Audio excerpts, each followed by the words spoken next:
आज मी या संसार, जीवन, मोह, माया यातून मुक्त झालो. आता त्या संवेदनाच मला होत नाही. का? माहीत नाही. कशाला स्पर्श करू शकत नाही की कोणाशी बोलू शकत नाही. कुणाचा तिरस्कार, कुणाचा राग, लाड या गोष्टी मला जाणवत नाही. हां, पण मी त्या गोष्टीतून मात्र सुटलो नाही हे खरं.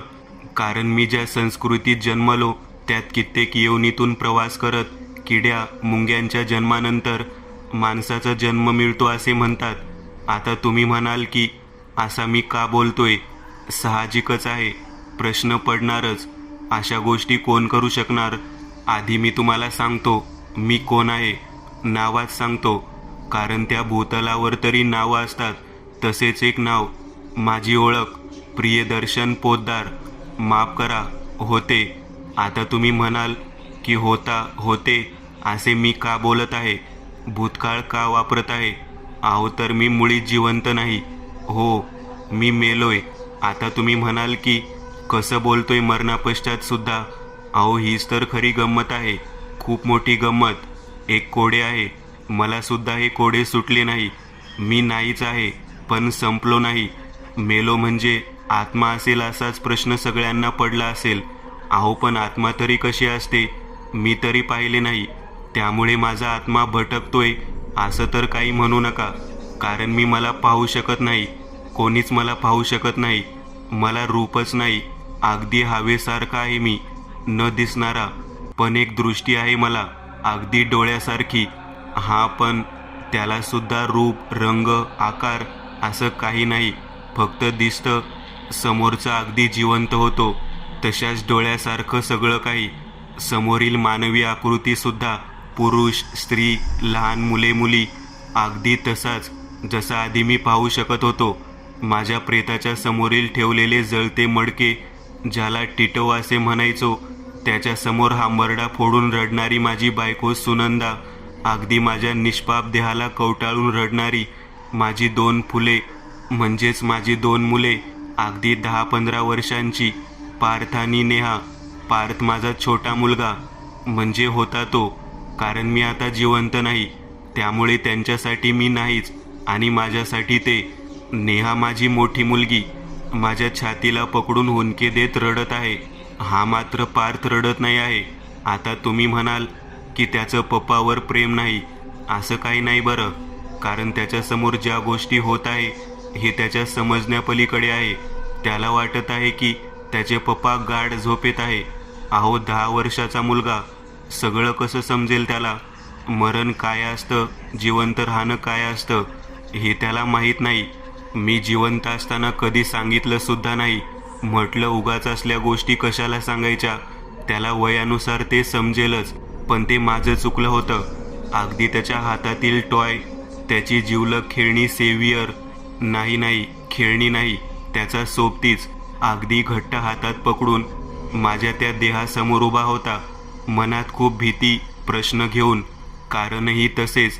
त्या जीवनात असताना माझे जवळचे, ज्याला नातेवाईक असे संबोधतो, मित्रमैत्रीण, आईवडील आणि माझा खास मित्र वैभव. खास यासाठी कारण तो मित्र जरी असला तरी अगदी भावासारखा, अगदी माझ्या दुसऱ्या भावासारखा म्हणाला तरी चालेल. अगदी तसाच वैभव. हाताची घडी घालून तोही दुःखी होता. त्याच्या डोळ्यात अश्रू होते. वडिलांच्या चेहऱ्यावर माझ्या जाण्याचे दुःख साफ दिसत होते. म्हातारपणी त्यांची काठी होणार होतो मी. पण मुलाचा असा अंत पाहून त्यांचं हृदयसुद्धा पिळवटून निघालं होतं. आईचे तर रडून रडून तिचे डोळे सुजायला आले होते. अहो, वेडी माया ती आईची. तिचा आवडता प्रियदर्शन या जगातच नाही यावर तिला विश्वासच बसत नव्हता. आजूबाजूचे शेजारी तिला सांत्वन देत होते. अनेक नातेवाईक, तसेच अनेक मित्र आणि मैत्रिणी मला शेवटची भेट देण्याकरिता आले होते. चेहऱ्यावर दुःख होते. अहो, हीच तर मरण्याची खरी गंमत असते. नेहमी वाटायचं मरणानंतर काय होत असेल, काय होत असेल. आज ते अनुभवत आहे. चला, आपण तुमच्या भाषेत याला आत्मा म्हणूया. राहिला माझा मरण्याचा प्रश्न. अहो, तर कालचीच गोष्ट आहे. तुमच्या काळानुसार बोलतोय, म्हणून आजकाल उद्या असा बोलतोय. तर काल दिवसभर पार्थ बरोबर खेळलो, हिंदळलो, खूप सारी मज्जा केली, खूप सारे खाऊ खाल्ले, पार्थच्या आवडीचे कार्टून बघितले, अगदी रात्रीपर्यंत. झोपण्याच्या वेळीसुद्धा माझी 15 वर्षाची समजदार मुलगी, होय समजदारच होती ती, झोपायच्या आधी ती पप्पांना तिच्या दिवसभरातील गोष्टी सांगून तिचं स्वप्न, तिची मैत्रीण कावेरीबद्दल सगळं काही बोलून जायची. पण काल रात्री मात्र पप्पांची लाडकी नेहा आली नाही. काय कारण होते हे मात्र मला माहीत नाही. अहो, जरी मृत्यूनंतर ह्या गोष्टी सांगत असलो तरी भूतकाळ पाहता येत नाही आणि भविष्यसुद्धा. काल नेहा आलीच नाही. माझ्याच बाजूने पार्थ त्याची आवडती खेळणी सेवियरला घेऊन गाढ झोपेत गेला होता. नेहा आणि सुनंदा वेगळ्या रूममध्ये झोपायचे. आमच्या नवरा बायकोचे भांडण वगैरे झाले असं काही समजू नका. सगळं व्यवस्थित होतं. अगदी होम स्वीट होम, आनंदी आनंद. आई बाबा तर गावालाच असायचे. मी शहरात नोकरीला असल्यामुळे माझं वास्तव्य इथेच होतं. तर काल नेहमीसारखाच डेली रुटीन करून मी झोपी गेलो. उद्याचा सूर्य पाहीन या आशेने. पण जाग येत होती सुनंदाच्या जोरजोरात रडण्याने आणि नेहाच्या सुद्धा. पार्थ तर घाबरून होता, अगदी घाबरून माझ्या त्या प्राणविरहित शरीराकडे बघत होता. पण मी मात्र त्या शरीरात नव्हतो. मी एक अजब दृष्टी घेऊन, तुमच्या भाषेत आत्मा होऊन त्यांच्याच समोर होतो. माझा खून झाला होता. शरीरावर चाकूने कितीतरी वार करण्यात आले होते. विचित्रच आहे ना, माझा कुणाशी काहीच वैर नव्हता, एकही शत्रू नव्हता असे तरी मला वाटते. माझे कुटुंब आणि मी असे जीवन जगणारा कोण शत्रू असेल माझा, तरी मला मारले. कोण असेल तेही इतके क्रूर होऊन. असं समजू नका की मी दयाळू होऊन हे सांगत आहे. असं काहीच नाही. कारण मी सांगितल्याप्रमाणे मला रंगरूपशिवाय स्पर्शसुद्धा नाही. तर भावना मला नाहीच. मी माझा निष्प्राण देह पाहून रडलो नाही किंवा हसलो सुद्धा नाही. अगदी भावनाशून्य होऊन पाहत होतो माझ्या देहाला, अगदी शांत पाण्यासारखा, एकसारखा होऊन त्या विचित्र दृष्टीने. कसं एक क्षण कसं सगळं बदलून टाकतो, तसंच माझ्या कुटुंबासोबत झालं होतं. माझ्या भूतकाळातील कुटुंबासोबत. त्यांचा पोशिंदा त्यांच्या जगात नव्हता. हो, पण मी मात्र संपलो नव्हतो. माझं अस्तित्व अजूनही होतं. एका वेगळ्याच रूपात मी त्यांना सांगण्याचा प्रयत्न केला. मी अजूनही आहे. मी संपलो नाही. पण माझा आवाज, माझा स्पर्श त्यांना होत नव्हता. आपले रडू आवाक्यात घेत सुनंदाने कोणाला तरी फोन लावला. बहुतेक ॲम्ब्युलन्सला किंवा पोलिसांना. थोड्याच वेळात तिथे खाकी पोशाखात काही लोक आले आणि ते माझा निष्प्राण देह घेऊन गेले. अर्थातच ते पोलीस होते. पोलिसांनी सगळ्यांची भरघोस कसून तपासणी केली, पार्थची सुद्धा, ज्याला ह्या गोष्टी समजण्यापलीकडे होत्या. मी तिथेच उभा होतो. माझे शरीर तिथे नसून सुद्धा, कारण त्या शरीराशी माझा संबंध नव्हताच. अगदी तसं म्हणाल तर तुमच्या भाषेत आत्मा आणि शरीर. माझा आत्मा तिथेच होता. सगळ्यांच्या कृती मी टिपत होतो. सगळ्यांच्या हालचाली, हावभाव सगळ्यांना पाहू शकत होतो. एकदाचा माझा देह माझ्या परिवाराला देण्यात आला. सगळ्यांनी त्या देहाला पाहतच एकच धाव केली, रडण्याची. हा प्रसंग आजचा. बाकी तर मी तुम्हाला सांगितले आहेच. विधी आटपून तो देह तिरडीवर ठेवण्यात आला. चांगल्या 4 खांद्यावर माझा तो देह पडला होता. मेल्यावर सुद्धा शरीर त्रास देते हो लोकांना. ते मला त्या दिवशी कळलं. कारण थोड्याच दूर चालत लोक त्यांचा खांदा बदलत होते. त्यांना दम भरून येत होता. वैभवच्या कळशीला पार्थ आणि त्याचा हातातला सेवियर टॉय मधून मधून माझ्या त्या निष्प्राण देहाकडे पाहत होता. जणू त्याचे पप्पा काही वेळात उठून बसतील आणि माझ्याशी नेहमीप्रमाणे खेळतील. पण कधी उठणार असा प्रश्नसुद्धा त्याच्या मनात आला असेल. पण तो चूपच होता. मधातच एक वाक्य उच्चारत होते, राम नाम सत्य है. तो माझा निष्प्राण देह एका ठिकाणावर घेऊन आले. जिवंत असताना मी त्याला स्मशान म्हणायचो. आता तसं म्हणावेसे वाटत नाही. अहो, ते तर फक्त शरीर मिटवण्याचे एक दुकान, साधन, ठिकाण आहे. तिथे शरीराचा नाश होतो, अस्तित्वाचा नाही, आत्म्याचा नाही. एक अंत्यविधी आटपून माझा देह रचून ठेवलेल्या चंदनाच्या लाकडावर ठेवण्यात आला, अगदी झाकून. वैभव, विसरले नाही ना? वैभव, माझा खास मित्र. त्याने पारच्या हाती एक जळके लाकूड देऊन माझ्या त्या पांढऱ्या कापडात गुंडाळलेल्या निष्प्राण देहाला अग्नी देण्यात आली. चटचट करीत शरीर जळत होते. आगीचे धूर, त्याचा विस्तव अगदी तसाच.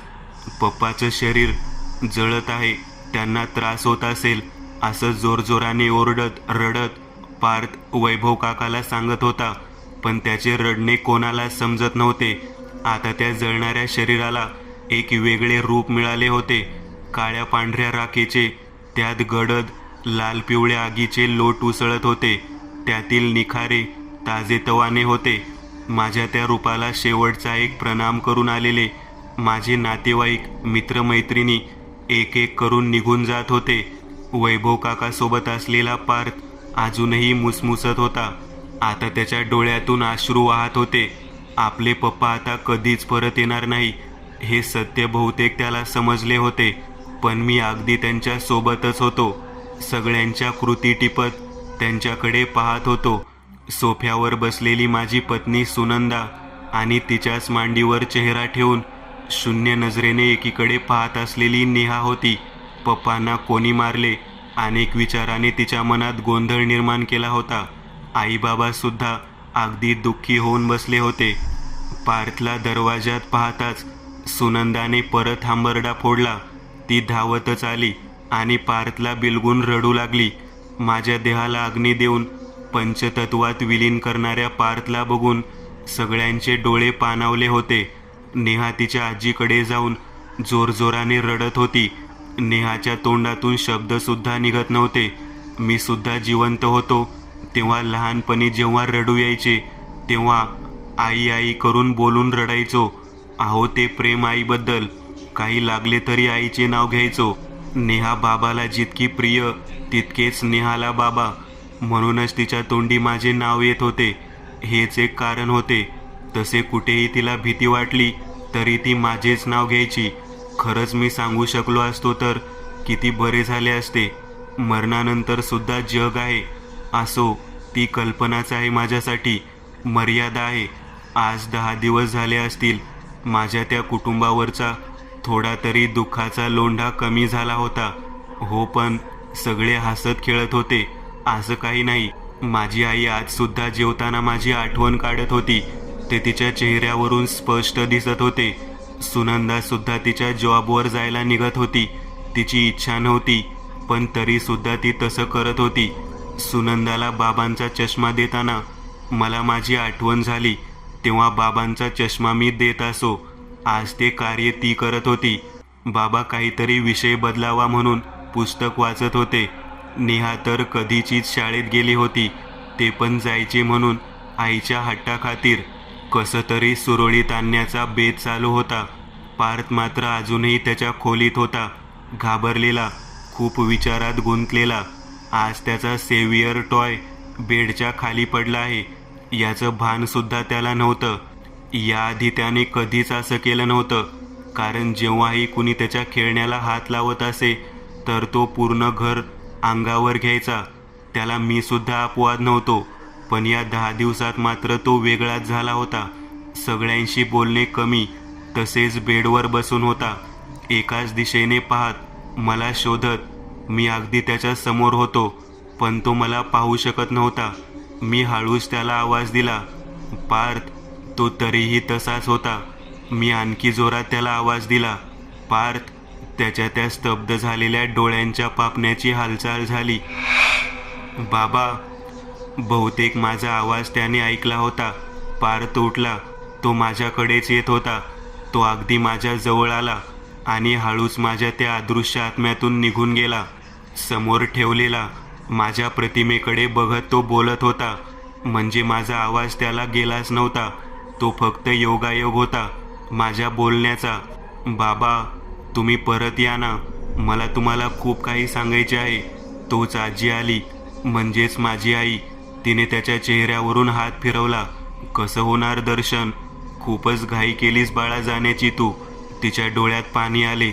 बाळा रडू नकोस, पप्पा येतीलच. त्यालाही खोटी सांत्वन पटली नव्हती. आजी माझ्या पप्पांना मी आग लावली, त्यांना खूप त्रास झाला असेल ना ग. ते रागावले असतील माझ्यावर, म्हणून ते परत येत नाही आहे ना. मी सॉरी म्हणणार त्यांना आणि सेवियरसोबत सुद्धा खेळणार नाही. त्यांना बोलाव ना. आणि ना, मी रोज शाळेत जाणार आता. त्या इवल्याशा जीवाकडे पाहत मला जिवंत असताना खूप रडू आले असते, पण आता मी फक्त त्याच्याकडे पाहत होतो. जर सांगू शकलो असतो तर नक्कीच सांगितले असते. हो रे बाळा, मी इथेच आहे तुझ्या समोर. बरं येते सुनंदा, काळजी घे बघू पोरांची. बिना बापाची पोरं आहेत. आई म्हणत होती आज ती बऱ्याच दिवसांनी घरी गावाला जाणार होती, सोबतच बाबासुद्धा. एकदा तिने नेहा आणि पारच्या चेहऱ्यावर हात फिरवला व त्यांचा एकदाचा निरोप घेतला. आज रात्री फक्त सुनंदा, पार्थ आणि नेहा होती. डायनिंग टेबलवर सगळेजण जेवायला बसले होते. आई बाबांना जेवायला दे ना आधी, त्यांना सुद्धा भूक लागली असेल. पार्थ तिला म्हणत होता. झाले तुझे परत चालू. सांगितलं ना एकदा की बाबा आता परत येणार नाही म्हणून. गप गुमान जेवून घे. आज मी पहिल्यांदाचे सुनंदाचं रूप बघत होतो आणि नेहा व पार्थ सुद्धा. तिच्या बोलण्यात वेगळेपणा होता. त्या अंधारल्या दरवाजा मागून मी हे सर्व बघत होतो. माझ्या त्या दृष्टीने मी लपलो नव्हतो, पण अंधारात बरं वाटायचं, बस एवढंच. जेवण आटोपून सुनंदाने माझ्या समोरच त्या दोघांना झोपायला नेले. दोघांचा एक एक पापा घेत पारचा सेवियर त्याचा आवडता खेळणा त्याच्या बरोबर दिला. पण आज चित्र वेगळं होतं. सुनंदा हळूच रडत होती, आपली अश्रू पुसत होती. आई तू का रडत आहेस? बाबांची आठवण येत आहे तुला? नेहा म्हणत होती. हो रे बाळा, झोप तू. अंग थोपटत सुनंदा बोलत होती. पण का जाणे ते अश्रू माझ्यासाठी नव्हतेच. पार्थ आणि नेहा एकदाचे झोपी गेले. दाराची बेल वाजली. मी अजूनही त्या तिघांकडे बघत होतो, त्यांची हालचाल टिपत होतो. सुनंदाने घड्याळात टाईम बघितला. रात्रीचे 12 वाजले होते. दरवाजा उघडताच एक व्यक्ती आतमध्ये आला. ओळखीचा व्यक्ती. वैभव होता तो, माझा खास मित्र. हातात एक मोठी सुटकेस होती. वैभव इतक्या रात्री का आला असेल? काय काम असेल त्याचे? काम झालंय, तो म्हणाला. ती रडत होती. प्लीज वैभव, आपण त्याचा सांभाळ करूया. अगं सुनंदा, मुलं काय घेऊन बसलीस? नव्याने सुरुवात करू आपण. जसं तुझ्या नवऱ्याला वाटेतून हटवलं तसेच मुलं सुद्धा जातील देवाघरी. कसं तू जेवणात गुंगीचं औषध घालून ठेवलं होतं, बस आजही तसंच होईल सुनंदा. प्रेम आहे ना माझ्यावर? हो आहे. बस तर, बाकी मी निघतो. आता मी सगळं समजून गेलो होतो. मला मारण्यात या दोघांचा हात होता, वैभव आणि सुनंदाचा. माझा खास मित्र मला असा फसवेल असे तेव्हा वाटले नव्हते. त्याहीपेक्षा मला दुःख झाले असते ते माझ्या पत्नीने माझ्यासोबत केलेल्या अशा कृत्यामुळे.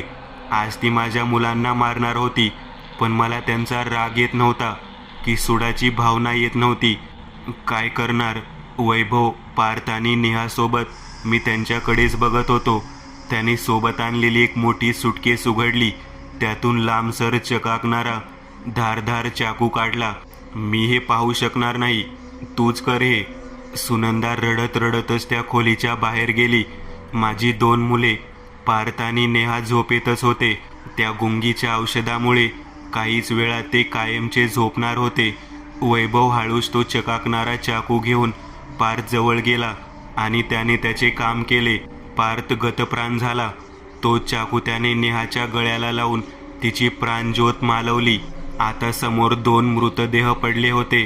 मी अगदी त्यांच्या समोर उभा होतो. खरंच जिवंत असतो तर त्यांचं आयुष्य जगण्यासाठी मोकळं केलं असतं. वैभवला आणि सुनंदाला, माझ्या त्या 2 मुलांना मारण्याची आणि मला मारण्याची गरज त्यांना भासली नसती. त्यांचं हे प्रेम मी स्वीकार केलं असतं. पण ही सुद्धा आता कल्पनाच होती. वास्तविकता मात्र वेगळी होती. मी काहीच करू शकलो नाही. फक्त होताना ते पाहत होतो, स्तब्ध, भावना शून्य होऊन. आता मला त्या मृतदेहातून 2 आकृत्या वर येताना दिसत होत्या, पाण्यासारख्या, अगदी तशाच जेव्हा आपण डोळे बंद केल्यावर दिसतात तशा रूप बदलत, तुमच्या भाषेत आत्मा म्हणूयात, मी त्यांना पाहू शकत होतो आणि ते सुद्धा मला पाहू शकत होते. ते अदृश्य आकार पारचे आणि नेहाचे होते. वैभव त्या सुटकेसमध्ये कशाचे तरी तुकडे भरीत होता, रक्तरंजित मांसाचे तुकडे. आम्ही तिघेही त्याला पाहू शकत होतो, पार्थ, नेहा आणि मी. दुसरा अनुभव, आपण राहत असलेल्या ठिकाणी सगळे काही ठीक भासत असले तरीही कधी कधी त्या जागेत काय दडून बसले असेल याची आपण कल्पनाही करू शकत नाही. बहुतेक वेळा आपण गोष्टींचे गांभीर्य लक्षात घेत नाही आणि मग असे काही भयानक अनुभव वाट्याला येतात जे आपल्याला कायमची शिकवण देऊन जातात. असाच हा एक भयानक अनुभव निहार पाटील. अनुभव साधारण 3-4 वर्षांपूर्वीचा आहे. कोविड आणि लॉकडाऊनच्या आधीचा. आम्ही एका सोसायटीमध्ये राहायचो.